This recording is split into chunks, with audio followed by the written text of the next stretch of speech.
Hello everyone, what's up and welcome back to the Shiny Raiko channel. Now, I haven't updated in a while, so I'm just going to go through a quick review of my deck. By this point, I assume everyone is a veteran with the deck and know what each individual card does. So, most I'll explain is the ratios. Let me begin quickly. First one up, triple double iris, must play at 3. 2 black fang, you can play 3 but you don't need the third one. 1 white wing, just because you need it for the name to summon Zark. And triple purple poison.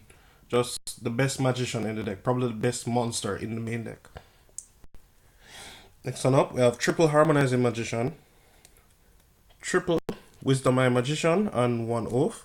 Must play. You don't need to play the second oath. I've been trying it and it's been working, but it's just unnecessary. 2 Astrograph. Never need the third one. Due to the fact that Timestar can get it back from anywhere, you can get it back from your grave, your deck, or your face-up extra deck. So as long as both of them aren't banished, you're okay. And it's highly unlikely that both of them do get banished. And that consists of all the magicians. Triple Skullcrobat Joker, 2 Pendulum Sorcerer. You don't need more than 2. Really, I don't think you should play 1 because you do play Luster in the build, so you just need accessible more copies to go off. And of course the 2 Luster here, very good card to help me combo off. There will be a combo video in the playlist below. First one up, Maxi, and that round stuff for all your monsters. I do not own Ash, so that's the only reason why I'm not playing Ash. However, I sold my Bagooska because I just don't need them in the deck. For the spells, triple Wavering Eyes gets you very far, very quick.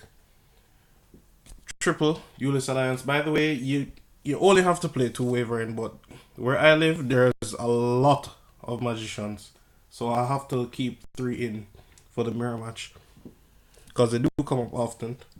Triple Star Pendulumgraph. In my opinion, this card should be played at 3.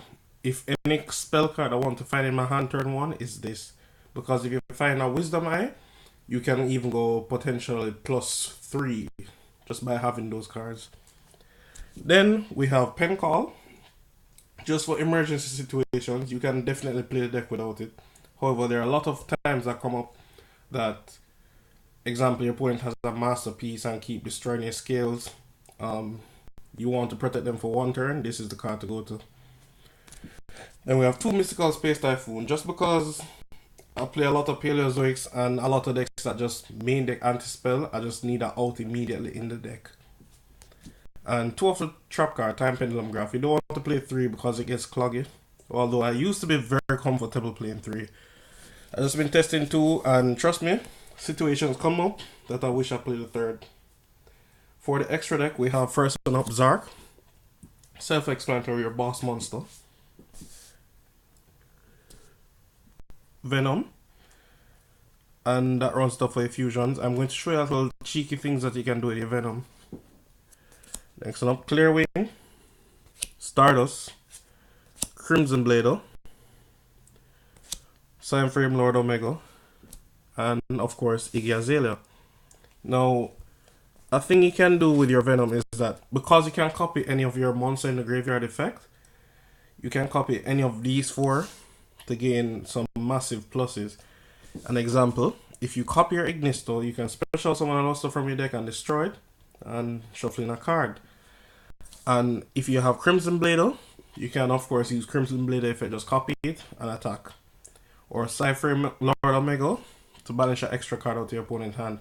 The reason why Venom is good, however, is the mere fact it just targets it. It doesn't banish it at cost or anything like that. So you can really get some good momentum off the card.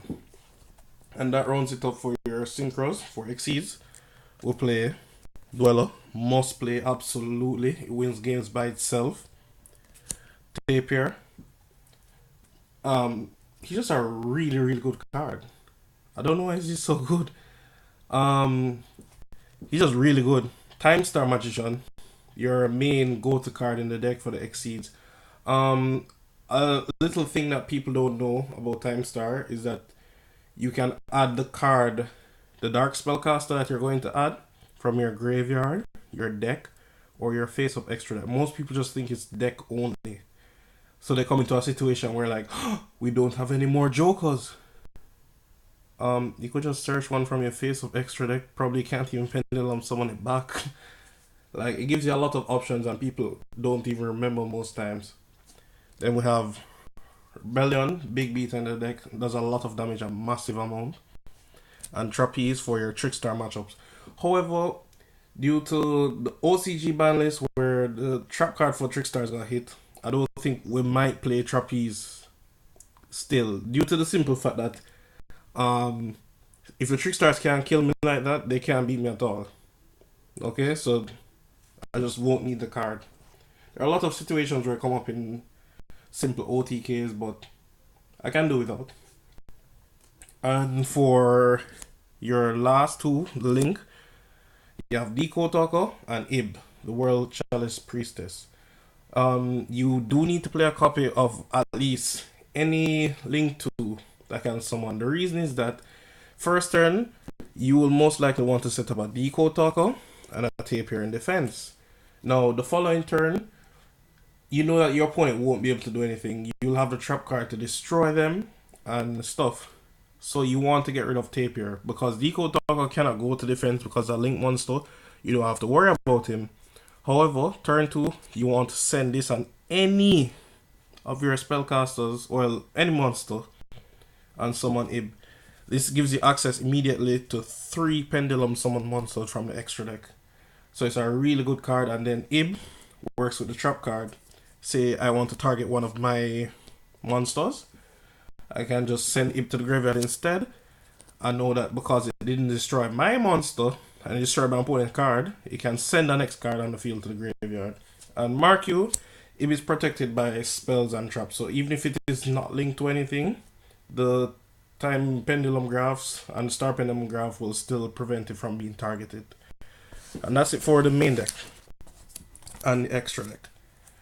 For the side deck, we have triple Dank. Just a really good card against Paleozoic and Rogue decks. If you feel they're playing a lot of back row, just side them in. Mystical Space Typhoon and Geki. For people who do not know, you cannot substitute Cosmic Cyclone for the Typhoon. I've explained over time and time again, and this is the last time I'm going to say it.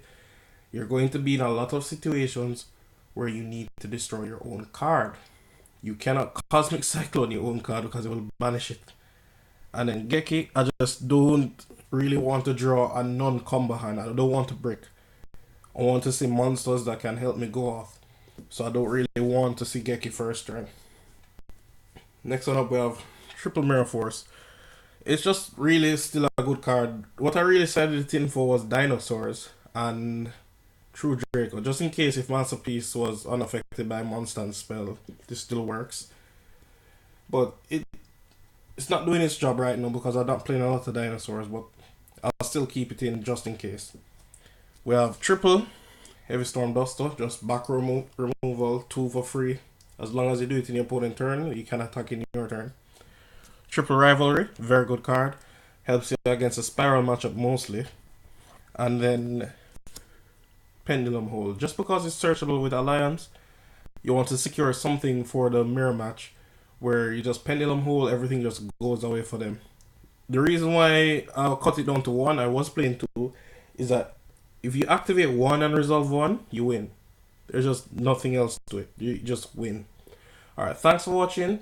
I'm going to put up a playlist of combo videos for you to watch. So check them out. And I'm out. Peace. Have a great day.